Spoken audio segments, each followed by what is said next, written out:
just Tennessee won the rebound battle 38-17 tonight after losing players like Dalton Connect and Jonas Adu. How is this team attacking the rebounding strategy to continue to rebound effectively?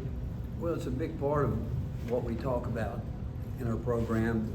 You know, defensively, I think tonight we got 45% of our misses, which is terrific, obviously. But it's a major emphasis in our program, and I think certainly people know that about us. And it's a compliment to the players because it's not an easy part of the game. It's something that takes determination and fight to do it, and knowing that the other team is trying to keep you from getting to the glass. They're trying to get to the glass, so it's concentration has a lot to do with it, and it really gets down to those one-on-one battles, and it's important. You can't be a great defensive team if you can't finish it with a rebound, and you don't want to be a one-and-done offensive team either if you can help it. Thanks, Coach. Rick, you've been wanting Eagor to slow down. Is that what it looks like when he does slow down? I thought he was, again, you look at his, everybody's gonna say a double-double. I thought the most impressive stat on there was he had no turnovers.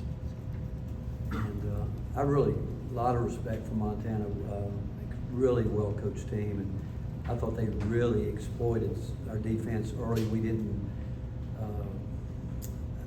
I thought when we started scoring the ball, I felt like we weren't on the edge as much on the defensive end, but I give them a lot of credit because they took advantage of our ball screen coverage different ways, and just really extremely well-coached team. And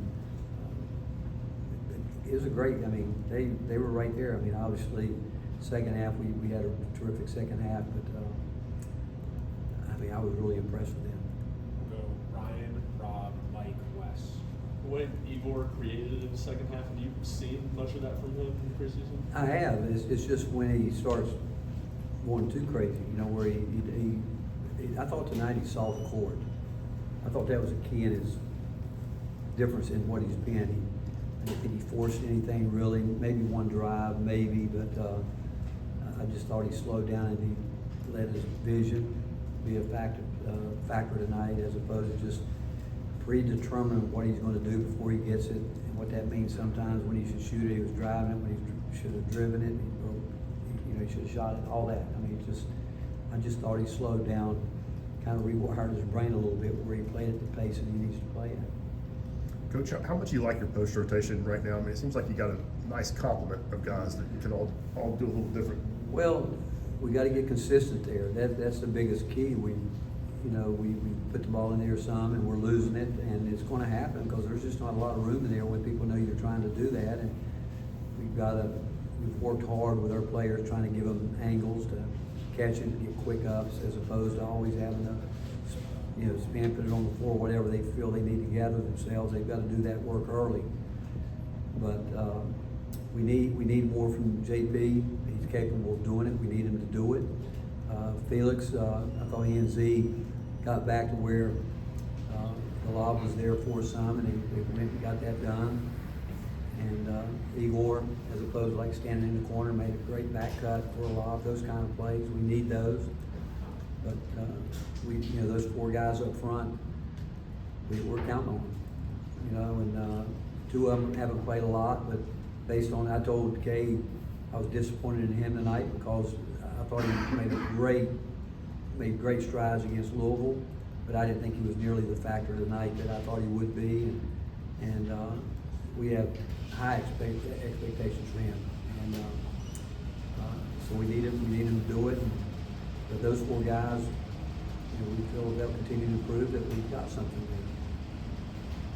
there. Rick, you referenced JP. What did he and Cam do well tonight, and what are kind of those next steps to where they can really elevate what you have from a depth perspective? Well, one of them, I just don't ever like found three-point shooters, and there's no reason for any of us to do that as much as we talk about it, stress it.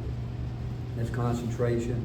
Tonight, we didn't do a great job with our post guys getting up to touch, and they do a terrific job of those handoffs, going downhill like Money was. I mean, he goes. Everybody knows he goes left, but we didn't stop him. And most of that was our post guys didn't get up, didn't help our guards, and he get going downhill, and he finished it. And those details like that is getting up, understanding our coverage, staying in our coverage, and it's just, it all gets down to details. And that's where those, I would say all of our post guys, we said it to one of them at some point in time all night, each one of them, taking care of the details to help our guards. When you were going through the recruiting process with Eagor and, where he might play, were there conversations about sort of what you saw in him as a player and what you thought he could add to his game, or what more was potentially there for him?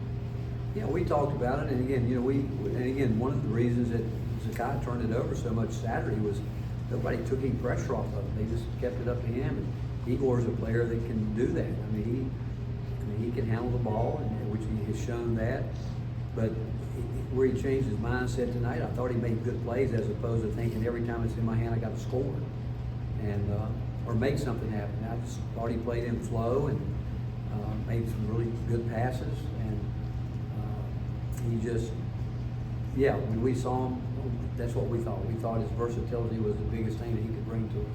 Go Paige, then Reese, and John. Chess Lanier had a much better second half when it came to his offensive production. What adjustment did he make to, see the ball more, see the basket more? Well, again, I think what he did, he got in foul trouble the first half, so he didn't get to play very much, and that's what he's going to have to learn, that people are going to go at him, try to put fouls on him, so he's going to have to work harder defensively, get himself in position, and it gets back to understanding that you've got to do your work early as opposed to make a play, stop. You got to go from play to play to play, and he hasn't gotten consistently where he does that. But as the season goes on, I mean, think about it. Everybody's going to try to go after him. Why not? Because he's a guy that can be lethal along the court offensively. And I thought the second half, other than he had 2 push-offs tonight, where when he starts messing with the ball, it doesn't work well. And he's had too many of those this year, and he's going to have to learn to get off the ball and move without it more. That will help him a lot. But when he's a very efficient player. He doesn't really try to force too much. Sometimes we really would tell him we want to be a little bit more aggressive. But his nature is he wants to make the right play, and sometimes it would be to shoot it, but other times,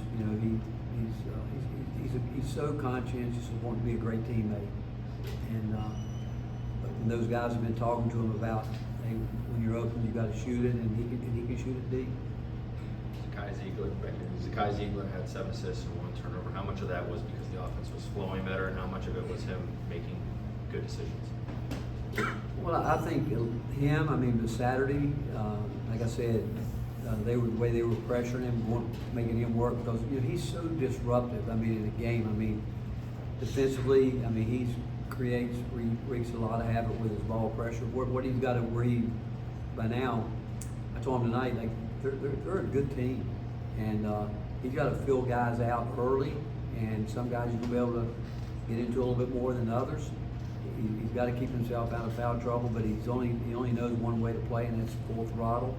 And on offense, sometimes when he makes a mistake, he wants to get it back so quickly. But like I said, Saturday no one was willing we couldn't get our post out there to relieve some of the pressure, other guys. And tonight, for the most part, more guys did try to help him out. We liked him coming off the ball some. He started the game without the ball in his hand. He hit a couple threes where and we need to use him like that too. He doesn't always have to keep the ball to be effective. Rick, how would you, in the back here, how would you assess Bishop Boswell defensively so far? It feels like he's further ahead than most players. He is. his age. We're always, with the culture of our program, he's a guy that we think will continue with what we want done. And we think he's going to be terrific. He's got to learn to take care of the ball. He had 3 turnovers in 6 minutes, where that will slow down for him. I hope at some point in time, and sooner than later. And but defensively, he's very competitive. He's extremely strong, and he's a guy that we think can really guard. And we have confidence in him doing that. He just has to settle down on the offensive end. Coach, what about Cam Carr's offseason has allowed him to contribute this year? Well, he did. All of our guys, I thought, improved. We talked about, everybody wants to talk about the transfer portal. We talked about Cade and Cam and JP getting better. And obviously, JP fought a lot of injuries and hasn't put in nearly as much time as those other 2 guys. But like I said, Cade really was the guy that we thought he would be the way he played at Louisville. but today, not so much. And we want to see him keep taking the next step. But with Cam, really the last 2 weeks, I think he's starting to figure out exactly what he's got to do to play. And it has nothing to do with the offensive end. It's being effective defensively, but they've worked, you know. And again, we felt this summer that the real improvement had to come from those three guys. Last two, Ben and Mike.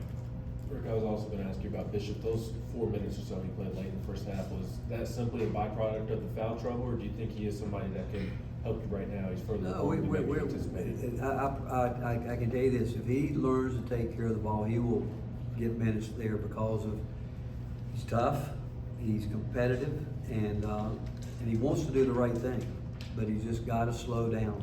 Kind of Eagor, you know, Cam, Cade, they've all gone through it. Z at times, it's a matter of playing at your pace, and but every guy, you know, I thought Shaq got sped up tonight, went in and threw up a shot that I'm not sure anybody can make. I thought Jordan went there one time, no chance to make a shot the way they and again, we want to drive it hard, but you gotta be able to finish it or make the right play out of it. But he's younger, and